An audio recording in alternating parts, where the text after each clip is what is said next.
Хабарымызды жалғастырамыз. Қазавтожолдың бұрынғы директоры экс-депутат Серікжан Мұқашев та 3 жылға бас бостандығынан айырылды. Ол өзі басқаратын мекемені тексеруге келген есеп комитетінің қызметкерлеріне ірі көлемде пара бергені үшін осындай жаза алып отыр.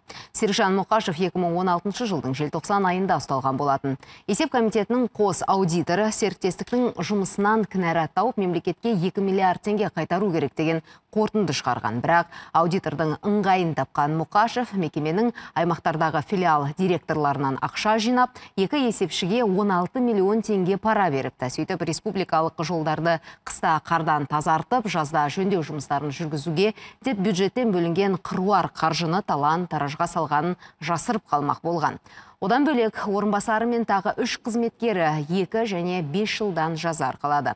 Айта кету керек, Серікжан Мұқашев бұған дейін Ақтөбе облысы әкімінің орынбасары, мәжіліс депутаты болған. Экс-депутат Эйр Астана компаниясының ұшағында стюардессаны балағаттағаны үшін мәжілістен кеткенін айта кетейік.